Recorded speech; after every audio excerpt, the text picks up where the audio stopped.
Hello दोस्तों, नमस्कार। दिन भर की बड़ी खबर बिना देरी के बताएंगे, जहां सबसे पहले बताएंगे शेख हसीना के जाते ही बांग्लादेश आ रहे अमेरिका के बदनाम राजनयिक। कौन दोस्तों, कौन है वो अमेरिका का बदनाम राजनयिक और किस मकसद से जा रहे हैं बांग्लादेश, तो वही बताएंगे। पाकिस्तान में लगा मोदी का यार गद्दार के नारे, आखिर पंजाब असेंबली में इस नारे का क्या मतलब है? कौन है वहाँ पर मोदी का ऐसा दोस्त आज के समय में जिसको लेकर ये नारा लगा है, तो वही बताएंगे। अमेरिका और चीन को अब तक आपस में दुश्मनी के तौर पर देखा जाता था, लेकिन अब आपको जो आज खबर बताने वाले हैं, वाकई में दोस्तों आपकी आंखें चौंध आ जाएंगी। जी हां दोस्तों, अमेरिका और चीन के बीच सेना को लेकर बहुत बड़ी खबर निकलकर सामने आ रही है। दोस्तों वही बताएंगे, भारत का बढ़ता दबदबा, ओआईसी में भी एंट्री की तैयारी, पाकिस्तानी डिप्लोमेट तक ने पीएम मोदी की कर दी तारीफ। दोस्तों तो वहीं महायुति या एमवीए महाराष्ट्र में किसकी बनेगी सरकार, ताजा सर्वे ने दिया सबको चौंका। दोस्तों एक से एक बड़ी खबर बताएंगे। हमेशा की तरह वीडियो के अंत तक बने रहेगा और खबरों में आगे बढ़ने से पहले निरंतर भारत में विकास चाहते हैं तो वीडियो को लाइक करके, चैनल को सब्सक्राइब करके, बेल आइकन दबा के कमेंट में जय हिंद अवश्य कह दीजिएगा। बात करें पहली बड़ी खबर की, जहां शेख हसीना के जाते ही बांग्लादेश आ रहे अमेरिका के बदनाम राजनयिक भारत की भी करेंगे यात्रा। दोस्तों अमेरिका के वरिष्ठ राजनयिक डोनाल्ड लू इस हफ्ते भारत और बांग्लादेश का दौरा करने वाले हैं। अमेरिकी विदेश विभाग ने कहा कि डोनाल्ड लू इस यात्रा का मकसद अमेरिकी साझेदारों के आर्थिक विकास का समर्थन करने और पूरे हिंद प्रशांत क्षेत्र में स्थिरता को बढ़ावा देने के लिए अमेरिका की प्रतिबद्धता की पुष्टि करना है। डोनाल्ड लू अमेरिकी विदेश विभाग में दक्षिण और मध्य एशिया के लिए सहायक विदेश मंत्री के पद पर कार्यरत है, लेकिन उनके ऊपर कई देशों में सत्ता परिवर्तन करवाने के आरोप हैं। जी हां दोस्तों, इसीलिए इनको बदनाम राजनयिक कहा जाता है। अमेरिका का डोनाल्ड लू सबसे पहले नई दिल्ली जाएंगे, जहां वो अमेरिका भारत व्यापार परिषद द्वारा आयोजित इंडिया आइडियाज शिखर सम्मेलन में विकास, सुरक्षा और महिलाओं की आर्थिक सुरक्षा को मजबूत करने के लिए अमेरिका और भारत के बीच सहयोग पर प्रकाश डालेंगे। लू 10 सितंबर से 16 सितंबर तक यात्रा पर रहेंगे और इस दौरान वो इंडो पैसिफिक सुरक्षा मामलों के लिए अमेरिकी प्रधान उप सहायक रक्षा मंत्री जेडिडिया पी रॉयल और भारत के विदेश मंत्रालय और रक्षा मंत्रालय के समकक्षों के साथ 8वीं अमेरिका भारत 2+2 अंतर सत्रीय वार्ता की सह अध्यक्षता भी करेंगे। जी हाँ दोस्तों, डोनाल्ड लू पर पाकिस्तान में इमरान खान का तख्ता पलट करवाने का आरोप है। इनका नाम खुद इमरान खान ने सार्वजनिक तौर पर लिया था। रिपोर्ट्स में दावा किया गया था कि डोनाल्ड लू ने मध्य पूर्व के किसी देश में बांग्लादेशी विपक्षी दलों और छात्र नेताओं से मुलाकात की थी, जिसके बाद ही सत्ता परिवर्तन हुआ बांग्लादेश में। ऐसे में यूं ही इनको बदनाम राजनयिक नहीं कहा जाता दोस्तों। ऐसे में इनका फिर से बांग्लादेश का दौरा, ये कहीं ना कहीं मिशन सक्सेसफुल का सेलिब्रेशन तो नहीं, ये तो देखने वाली बात रहेगी दोस्तों। लेकिन आपको क्या लगता है, अपनी राय अवश्य दीजिएगा। तो वहीं बता दें, आखिर पाकिस्तान में कौन है मोदी का यार, जिसको लेकर पंजाब असेंबली में लगे मोदी का जो यार है गद्दार है के नारे। बताते दोस्तों, पाकिस्तान के पंजाब असेंबली में मोदी का जो यार है गद्दार है के नारे लगे हैं। इस तरह के नारों के बाद पाकिस्तान के लोग भी आश्चर्यचकित हो चुके हैं। पाकिस्तान के लोगों को समझ नहीं आ रहा कि आखिर पाकिस्तान में भारत के पीएम मोदी का दोस्त कौन है, किसको लेकर ये बयानबाजी की जा रही है। पाकिस्तानी युवक ने कहा कि पाकिस्तान की हर पार्टी एक दूसरे पर मोदी से दोस्ती का आरोप लगाती है, तो दूसरी तरफ मोदी साल भर से पाकिस्तान का नाम तक नहीं ले रहे हैं। पाकिस्तानी युवक ने कहा कि मोदी से दोस्ती कर लेते तो आज तुम्हारे दिन सुधर जाते हैं, मोदी से दोस्ती कर लेते तो पाकिस्तान का ही भला होना था। लेकिन यहाँ तो राजनीति में ऊंची कुर्सी पाने के लिए भारत विरोधी एजेंडा चलाया जा रहा है। पाकिस्तान के फेमस यूट्यूबर शोएब चौधरी से बात करते हुए पाकिस्तानी युवक दिलशाद ने कहा कि पाकिस्तान के अंदर सत्ताधारी पार्टी के पक्ष में नारेबाजी करने से ऊंची कुर्सी मिलती है, तो वहीं दूसरी तरफ कोई ये कह दे कि पाकिस्तान की तरक्की के लिए भारत से दोस्ती जरूरी है, तो उसके खिलाफ फतवे जारी कर दिए जाते हैं। पाकिस्तानी युवक ने कहा कि मौजूदा समय में पाकिस्तान को भारत की आवश्यकता है, भारत आज बहुत आगे निकल चुका है। शख्स ने कहा कि आपके नारे लगाने से कुछ नहीं होता, दुनिया के बड़े बड़े मुस्लिम देश नरेंद्र मोदी को सर्वोच्च नागरिक का सम्मान दे चुके हैं, इसमें सऊदी अरबिया भी शामिल है। उस पाकिस्तानी युवक ने क्लियर कहा कि पिछली कई सरकारों ने भारत के साथ संबंध सुधारने की कोशिश की, लेकिन हर बार कोई न कोई मसला हो जाता है। दिलशाद ने कहा कि कहीं मुंबई अटैक हो जाता है तो कहीं बॉर्डर इश्यू हो जाते हैं। दिलशाद ने कहा कि आज भारत दुनिया के सभी देशों के साथ व्यापार कर रहा है, इसमें मुस्लिम देश बढ़ चढ़कर हिस्सा ले रहे हैं। भारत के चीन के साथ परेशानी है, इसके बावजूद व्यापार पर कोई असर नहीं पड़ा है। युवक ने कहा कि जिस तरह से पाकिस्तान ने भारत के साथ इंपोर्ट एक्सपोर्ट बंद किया है, इसका खामियाजा पाकिस्तान की जनता को उठाना पड़ रहा है, ना कि उसकी सरकार को। दोस्तों ऐसे में लग रहा है कि कुछ पाकिस्तानी वाकई में अब समझदार होते नजर आ रहे हैं, जिस प्रकार से मंथन करके अपने सरकार को ही घेर रहे हैं और सरकार की रियलिटी सबके सामने पाकिस्तानियों के सामने रखते नजर आ रहे हैं कि कैसे पाकिस्तान के हुक्मरान भारत पाकिस्तान करके उन सभी से वोट हासिल करने के बाद गायब हो जाते हैं। अब ऐसे में जब प्रधानमंत्री नरेंद्र मोदी जी ने क्लियरली पाकिस्तान का नाम तक नहीं लिया है 1 साल के अंदर, और उसके बावजूद भी आपस में पीएम मोदी का नाम लेकर के जो नारे लगाए जा रहे हैं उस पर आपकी राय तो बनती है। दोस्तों वहीं आपको बता दें, अमेरिका और चीन का संयुक्त युद्धाभ्यास क्या है, ऑपरेशन फार्मोसा, जिसे ब्राजील में दिया जा रहा अंजाम। दोस्तों कभी सोच भी नहीं सकता था कोई कि अमेरिका और चीन साथ में संयुक्त युद्धाभ्यास करेंगे। दोस्तों बता दें, अमेरिका और चीन के बीच बढ़ते तनाव के बावजूद दोनों देशों के सैनिक एक संयुक्त युद्धाभ्यास में भाग ले रहे हैं। इस सेनाभ्यास का आयोजन ब्राजील में किया जा रहा है। ब्राजील की नौसेना ने हाल ही में एक घोषणा में कहा था कि पहली बार अमेरिकी और चीनी नौसेना ब्राजीली नौसेना द्वारा आयोजित संयुक्त सेनाभ्यास ऑपरेशन फार्मोसा में भाग ले रहे हैं। ब्राजील के रक्षा मंत्रालय ने कहा कि अभ्यास के तहत वर्तमान में 3000 से ज्यादा सैनिकों को युद्ध की ट्रेनिंग दी जा रही है। ये सेना अभ्यास 17 सितंबर तक चलेगा। जी हाँ, ऑपरेशन फार्मोसा 1980 के दशक के बाद से लैटिन अमेरिका में आयोजित होने वाले सबसे बड़े सेना अभ्यासों में से एक है। ये सेना अभ्यास ब्राजील के फार्मोसा शहर के नजदीक आयोजित किए जाते हैं। दोस्तों इस खबर ने वाकई में सबको चौंका दिया है, हर एक देश को चौंका दिया जो ये मानता था कि अमेरिका और चाइना कभी भी एक साथ तो नहीं आ सकते। तो वहीं बता दें, भारत का बढ़ता दबदबा के बीच बड़ी खबर, OIC में भी एंट्री की तैयारी, पाकिस्तानी डिप्लोमेट तक ने कर दी प्रधानमंत्री नरेंद्र मोदी की तारीफ। बता दें, विदेश मंत्री जयशंकर जी खाड़ी सहयोग परिषद यानी गल्फ कॉर्पोरेशन काउंसिल की पहली भारत GCC विदेश मंत्रियों की बैठक में शामिल होने के लिए 2 दिवसीय दौरे पर सऊदी अरबिया पहुंचे। इस ऐतिहासिक बैठक का उद्देश्य रणनीतिक और आर्थिक साझेदारी को मजबूत करना है। जयशंकर जी ने सऊदी यात्रा के दौरान GCC के सदस्य देशों के विदेश मंत्रियों से द्विपक्षीय वार्ताएं भी की।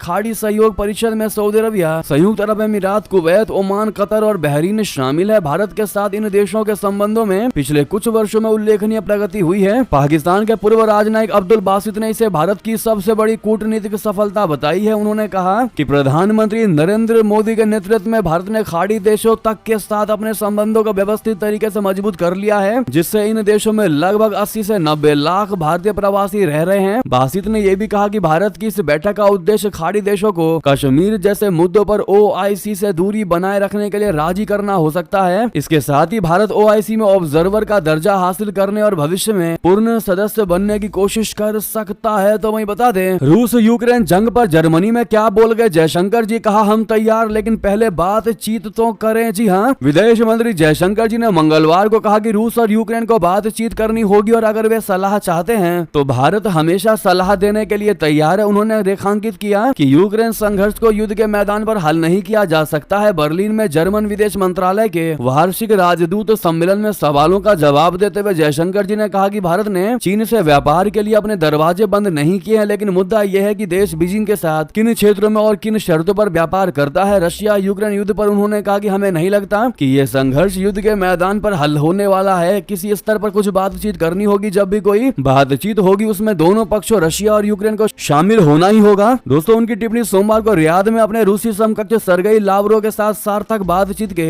एक दिन बाद आई है। तो वहीं बता दें, अमेरिका में राहुल गांधी के सिखों पर बयान पर भड़के अमेरिका के IT उद्यमी, कांग्रेस नेता को दे दी खुली चुनौती। जी हां, अमेरिका में भारतीय IT उद्यमी व स्टैनफोर्ड विश्वविद्यालय के वक्ता सुखी चहल ने कांग्रेस नेता राहुल गांधी को अमेरिका में दिए गए उनके बयान पर चुनौती दी है। राहुल गांधी ने अपनी अमेरिका यात्रा के दौरान भारतीय प्रवासियों को संबोधित करते हुए सिखों को लेकर कुछ टिप्पणियां की थी। उन्होंने सिखों के भारत में पगड़ी पहनने और धार्मिक प्रतीकों के उपयोग से जुड़े मुद्दों पर बात की। सुखी चहल ने इन बयानों पर कड़ी आपत्ति जताई और कहा कि राहुल गांधी का यह बयान सिख समुदाय और भारतीय समाज के बीच विभाजन पैदा करने वाला है। चहल ने कहा कि इस तरह की टिप्पणियां सिख समुदाय की स्थिति को गलत तरीके से पेश करती हैं। चहल लंबे समय से सिख अधिकारों की पैरवी करते आ रहे हैं और उन्होंने किसान आंदोलन के दौरान भी सिख समुदाय का समर्थन किया था। तो वहीं आपको बता दें, अमेरिकी कंपनी लॉकहीड मार्टिन और टाटा के बीच मेगा डील भारत में बनेंगे। ये शक्तिशाली एयरक्राफ्ट दोस्तों अमेरिकी कंपनी लॉकहीड मार्टिन और टाटा एडवांस्ड सिस्टम्स लिमिटेड ने मंगलवार को C-130J सुपर हरकुलस एयरलिफ्टर परियोजना के जरिए अपनी साझेदारी का विस्तार करने के लिए एक समझौते की घोषणा की। इस समझौते को भारत की रक्षा और एरोस्पेस क्षमताओं को बढ़ाने में एक महत्वपूर्ण कदम के रूप में देखा जा रहा है। रक्षा मंत्री राजनाथ सिंह के अमेरिका दौरा के कुछ हफ्तों बाद यह घोषणा की गई। उनकी यात्रा के दौरान दोनों पक्षों ने समग्र रक्षा संबंधों को और प्रगाढ़ करने का संकल्प लिया था। ये समझौता भविष्य में संभावित उन कारोबारियों अवसरों को लेकर समन्वय के लिए रूपरेखा मुहैया करता है, जिसमें भारतीय वायुसेना के 12 C-130J मौजूदा गंगा बेड़े के लिए भारत में रखरखाव, मरम्मत और नवीनीकरण यानी MRO केंद्र स्थापित करना शामिल है। तो वहीं बता दें, इंडोनेशिया के हिंदू द्वीप पर विकास कार्य रोकने का सरकार ने सुनाया फरमान। वजह जानकर नहीं होगा आपको भी यकीन। बता दें, दुनिया के सबसे बड़े मुस्लिम देश इंडोनेशिया के हिंदू बहुल बाली द्वीप पर पर्यटकों की आना जाना इस कदर बढ़ गया है कि क्षेत्रीय लोग परेशान होने लगे हैं। इस द्वीप पर जरूरत से ज्यादा डेवलपमेंट हो चुका है। ऐसे में सरकार ने बाली द्वीप पर होटलों, विला और नाइट क्लबों के निर्माण पर रोक लगा दिया है। कहा यही जा रहा है कि बाली में अति विकास से खड़ी हुई समस्याओं से निपटने के लिए इस तरह के प्रतिबंध लगाए गए हैं। दरअसल बाली इंडोनेशिया का एक द्वीप प्रांत है। इसकी राजधानी देपसार है। बाली द्वीप जावा के पूर्व और लोम्बोक के पश्चिम में मौजूद है। बाली द्वीप इंडोनेशिया का एकमात्र ऐसा प्रांत है जहां की बहुसंख्यक आबादी हिंदू है। इस प्रांत में 86.9% बालिनी हिंदू निवास करते हैं। अंतरराष्ट्रीय इंडोनेशियाई फिल्म महोत्सव भी बाली में ही आयोजित किया जाता है। समाचार वेबसाइट डेटिक ने इंडोनेशियाई अधिकारियों के हवाले से बताया कि इस तरह की रोक बाली के पर्यटन को सुधारने का एक तरीका है। इसके साथ ही बाली की स्वदेशी संस्कृति को संरक्षित करना, प्रिजर्व करना और यहाँ की गुणवत्ता बनाए रखना शामिल है। तो वहीं बता दें, तिमोर में पोप फ्रांसिस की प्रार्थना सभा में जुटे 6 लाख लोग। दोस्तों, पूर्वी तिमोर में पोप फ्रांसिस की प्रार्थना सभा में मंगलवार को समुद्र किनारे एक पार्क में करीब 6 लाख लोग शामिल हुए, जो इस दक्षिण पूर्व एशियाई देश के लगभग आधी आबादी है। इसी पार्क में सेंट जॉन पॉल द्वितीय ने इंडोनेशिया से देश की आजादी के लिए संघर्ष के दौरान प्रार्थना सभा की थी। प्रार्थना सभा में भाग लेने के लिए आई 44 वर्षीय डिर्शे मारिया टेरेसा फ्रेटास ने कहा कि हम बहुत खुश हैं कि पोप तिमोर आए हैं, क्योंकि ये हमारे देश तथा हमारे लोगों के लिए एक आशीर्वाद है। जी हाँ, तो वहीं बता दें, पाकिस्तान को बड़ी महंगी पड़ी काबुल में जाकर के चाय पीना, खून बहाकर सारा हिसाब वसूल रहा है तालिबान। दोस्तों, पाकिस्तान ने जिस भस्मासुर को पाला पोसा, अब वो उसे ही बर्बाद करने पर आमादा है। 2021 में जब अमेरिका ने अफगानिस्तान छोड़ा, तब पाकिस्तान फूला नहीं समा रहा था। उसने तालिबान पर डोरे डालने में कोई कसर बाकी नहीं रखी। तब पाकिस्तान को लगा था कि वो तहरीके तालिबान पाकिस्तान पर लगाम कसेगा, लेकिन हुआ इसका उल्टा। हालात इतने बिगड़ गए हैं कि पाकिस्तान के डिप्टी PM इशाक डार को 2021 का एक वाकया याद आ गया। डार के मुताबिक आतंकवादी हमलों की तादाद बढ़ने के पीछे 3 साल पहले काबुल में पाकिस्तान के एक 3 स्टार जनरल द्वारा पी गई चाय जिम्मेदार है। डार, जो विदेश मामलों का जिम्मा भी संभालते हैं, उन्होंने लंदन स्थित पाकिस्तान उच्चायोग में एक प्रेस कॉन्फ्रेंस के दौरान ये टिप्पणी की। दोस्तों, आज वाकई में पाकिस्तान ये सोच रहा होगा कि अफगानिस्तान से अमेरिकी सेना ना ही जाती तो बेहतर होता। जी हाँ, तो वहीं बता दें, भारत UAE ने ऊर्जा संबंधों को विस्तार देने के लिए 4 प्रमुख समझौतों पर किए हस्ताक्षर। दोस्तों, प्रधानमंत्री नरेंद्र मोदी जी ने अबू धाबी के युवराज क्राउन प्रिंस शेख खालिद बिन मोहम्मद बिन जायद अल नहयान के साथ सोमवार को व्यापक वार्ता की तथा दोनों देशों ने 4 समझौतों पर हस्ताक्षर किए, जो कच्चे तेल के भंडारण, LNG की दीर्घकालिक आपूर्ति और असैन्य परमाणु ऊर्जा क्षेत्र में सहयोग को आसान बनाएंगे। विदेश मंत्रालय ने बताया कि दोनों नेताओं ने नए क्षेत्रों, विशेष रूप से परमाणु ऊर्जा, महत्वपूर्ण खनिजों, हरित हाइड्रोजन, कृत्रिम मेधा और अत्याधुनिक प्रौद्योगिकियों में संभावनाओं को तलाशने की आवश्यकता पर जोर दिया। Abu Dhabi national oil company और इंडियन ऑयल कॉर्पोरेशन लिमिटेड के बीच दीर्घकालिक LNG आपूर्ति के लिए एक समझौता और एडनॉक एवं India strategic petroleum reserve limited के बीच एक समझौता 4 समझौतों में शामिल है। वहीं बता दें, डोनाल्ड ट्रंप और कमला हैरिस के बीच पहली प्रेसिडेंशियल डिबेट आज। दोस्तों, अमेरिका में राष्ट्रपति पद के चुनाव के लिए डेमोक्रेटिक पार्टी के उम्मीदवार कमला हैरिस और रिपब्लिकन पार्टी के उम्मीदवार डोनाल्ड ट्रंप आज प्रेसिडेंशियल डिबेट में भाग ले रहे हैं। ये दोनों नेताओं के बीच एकमात्र राजनीतिक डिबेट होगी और इस दौरान उन पर अमेरिका को लेकर अपने बिल्कुल अलग नजरिए को बताने का भारी दबाव होगा। ये डिबेट फिलाडेल्फिया में अमेरिकी समय अनुसार रात 9 बजे आयोजित होगा। तो वहीं बता दें, सेमिकॉन इंडिया का PM मोदी जी करेंगे आज शुभारंभ, ट्रैफिक डायवर्जन लागू। दोस्तों, इंडिया एक्सपो सेंटर एवं मार्ट में 3 दिवसीय सेमिकॉन इंडिया 2024 का शुभारंभ बुधवार को प्रधानमंत्री नरेंद्र मोदी जी यानी आज सुबह 10:30 बजे कर रहे होंगे। इसमें 26 देशों के 836 प्रदर्शक और 50,000 से अधिक विजिटर भाग ले रहे हैं। आयोजन का मकसद यूपी को सेमीकंडक्टर के निर्माण का हब बनाना है। प्रधानमंत्री बुधवार सुबह 10 बजे सफदरजंग एयरपोर्ट से हेलीकॉप्टर में उड़ान भरेंगे और एक्सपो सेंटर में वे सुबह 10:30 बजे से पहले 10:20 तक पहुंच जाएंगे। 10:25 पे हेलीपैड से कार्यक्रम के लिए रवाना होंगे। जी हाँ, तो वहीं बता दें, अफगानिस्तान ने नॉर्वे में भी दूतावास बंद करने का किया ऐलान। दोस्तों, अफगानिस्तान का नॉर्वे में स्थित दूतावास बंद हो रहा है। ये देश का दूसरा दूतावास है जिसे बंद करने की इस घोषणा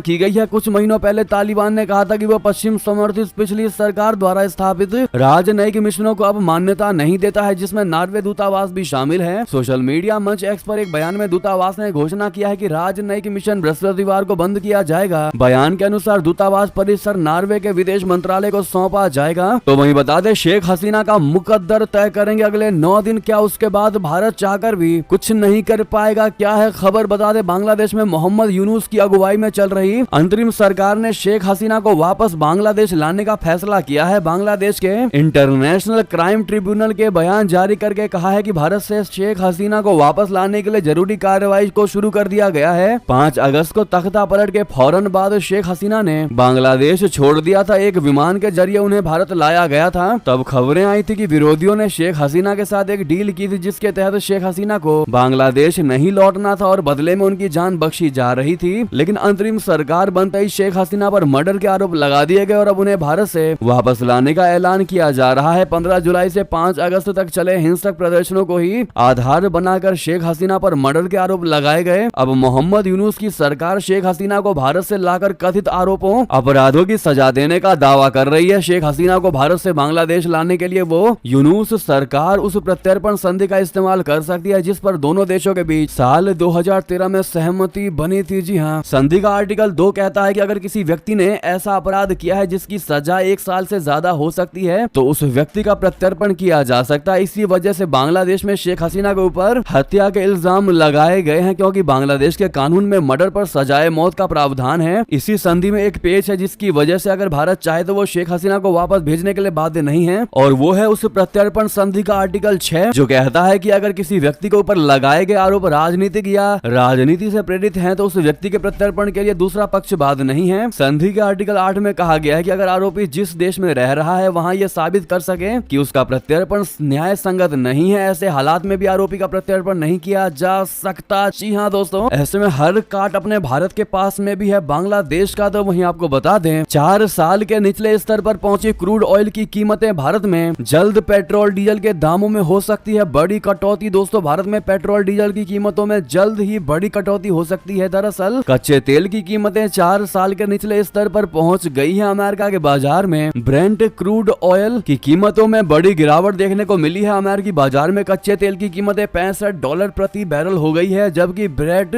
क्रूड ऑयल की कीमतें $69 प्रति बैरल हो गई है। ये 2 दिसंबर 2021 के बाद सबसे बड़ी गिरावट है, जबकि अमेरिकी कच्चे तेल की कीमत $65.82 प्रति बैरल पर आ गई है, जो 4 मई 2023 के बाद सबसे कम है। जी हाँ, तो वही बता दें, अमेरिकी डिप्टी सेक्रेटरी का बयान भारत के साथ रणनीतिक साझेदारी बढ़ाने में किए महत्वपूर्ण निवेश। बता दें, कैलिफोर्निया में चल रहे भारत अमेरिका रक्षा तोरण पारिस्थितिकी तंत्र यानी इंडम्स एक्स शिखर सम्मेलन को संबोधित करते हुए अमेरिकी उप विदेश मंत्री कर्ट कैंपबेल ने कहा कि अमेरिका ने भारत के साथ अपनी रणनीतिक साझेदारी को बढ़ाने में महत्वपूर्ण निवेश किया है और द्विपक्षीय सहयोग को गहरा करने के लिए एक मजबूत एजेंडे पर काम कर रहा है। कैंपबेल ने आगे कहा कि वॉशिंगटन और नई दिल्ली में लगातार प्रशासन ने साझेदारी को और अधिक ऊंचाइयों पर ले जाने के लिए समय और राजनीतिक पूंजी का निवेश किया है। अमेरिकी डिप्टी सेक्रेटरी कर्ट कैंपबेल ने कहा कि अमेरिका ने भारत के साथ अपनी रणनीतिक साझेदारी का विस्तार करने में महत्वपूर्ण निवेश किया है और हम शेष वर्ष के लिए सहयोग को गहरा करने के लिए सिर्फ कूटनीतिक रूप से बल्कि महत्वपूर्ण और उभरती प्रौद्योगिकी पर पहल यानी ICET के माध्यम से भी एक मजबूत एजेंडे पर काम कर रही है। तो वही बता दें, महायुति या MVA पार्टी महाराष्ट्र में किसकी बनेगी सरकार? ताजा सर्वे ने दिया सबको चौंका। बता दें, महाराष्ट्र में इस साल विधानसभा चुनाव होने हैं। हालांकि अभी चुनावों की तारीखों का ऐलान नहीं हो पाया है, फिर भी सूबे की सियासत चरम पर है। मौजूदा राजनीतिक माहौल को लेकर जनता के मूड को देखें तो ऐसा लग रहा है कि आने वाले विधानसभा चुनाव में एक बड़ा उलटफेर देखने को मिल सकता है। एक हालिया सर्वे में सत्ताधारी महायुति सरकार से बेदखल होती नजर आ रही है। लोग पोल सर्वेक्षण के अनुसार लोकसभा चुनाव में बुरी स्थिति के बाद महायुति को विधानसभा चुनाव में भी हार का सामना करना पड़ सकता है। राज्य की कुल 228 विधानसभा सीटों में से बहुमत के लिए 145 सीटें चाहिए। सर्वे के मुताबिक महाविकास अघाड़ी को 141-154 सीटें मिलने की उम्मीद है, जबकि उन्हें 41 से 44% वोट मिलने की संभावना है। तो वहीं महायुति को 115 से 128 सीटें मिल सकती है और उनका वोट प्रतिशत 38 से 41% के बीच हो सकता है। अन्य पार्टियों और निर्दलीय उम्मीदवारों को 5 से 18 सीटें मिलने का अनुमान है, जबकि इनके खाते में 15 से 18% वोट जा सकते हैं। जी हाँ, सर्वे के मुताबिक क्षेत्रीय स्तर पर देखा जाए तो ठाणे कोंकण क्षेत्र में महायुति महाविकास अघाड़ी से आगे रहेगी, जबकि खानदेश में दोनों देशों के बीच कड़ी टक्कर है। विदर्भ, मुंबई, पश्चिम महाराष्ट्र और मराठवाड़ा में महाराष्ट्र के अंदर महाविकास अघाड़ी का बोलबाला रहने की उम्मीद है। लोकसभा चुनाव में भी इन क्षेत्रों में महाविकास अघाड़ी के के शानदार प्रदर्शन किया था, जिसका फायदा विधानसभा चुनाव में भी हो सकता है। तो वही बता दें, हरियाणा चुनाव से पहले कांग्रेस में क्या चल रहा है, सीएम फेस पर क्यों हो रही है अंदर खाने तकरार, किसका पलड़ा भारी। हरियाणा विधानसभा चुनाव 2024 में आम आदमी पार्टी के से गठबंधन की आस टूटने के बावजूद कांग्रेस कुल 90 में से आधे से भी कम यानी 41 सीटों के लिए ही प्रत्याशियों की घोषणा कर पाई है। इसकी प्रमुख वजह कांग्रेस में आंतरिक असंतोष और बगावत की स्थिति को बताया जा रहा है। टिकट के ऐलान के बाद कई सीटों पर कांग्रेस के कुछ नाराज नेताओं ने निर्दलीय चुनाव लड़ने की घोषणा कर दी है। विनेश फोगाट को टिकट दिए जाने से भी बिफरे बाकी दावेदार। जुलाना में टिकट के 88 दावेदार थे, लेकिन पैराशूट उम्मीदवार उतार दिया गया। टिकट से वंचित रहे बाकी दावेदारों ने। जिस दिन विनेश ने कांग्रेस ज्वाइन किया उसी दिन टिकट दे दिया जाना कहां का इंसाफ है। कांग्रेस हाईकमान से नाराज ज्यादातर नेताओं की यही तर्क है। तो वही बता दें, डॉक्टर्स का स्वास्थ्य सचिव पर निशाना, जिनका मांग रहा इस्तीफा उनका बुलावा क्यों। जी हां, ठुकराया ममता सरकार का आमंत्रण। बता दें, पश्चिम बंगाल के आरजीकर मेडिकल कॉलेज की घटना की विरोध कर रहे चिकित्सकों ने ममता सरकार के बातचीत के आमंत्रण को ठुकरा दिया है। डॉक्टर्स ने चर्चा में आमंत्रित करने के लिए भेजे गए सरकारी ईमेल को महज एक औपचारिकता बताया है और कहा कि मंशा पर सवाल खड़े करते हुए पश्चिम बंगाल जूनियर डॉक्टर्स फ्रंट पर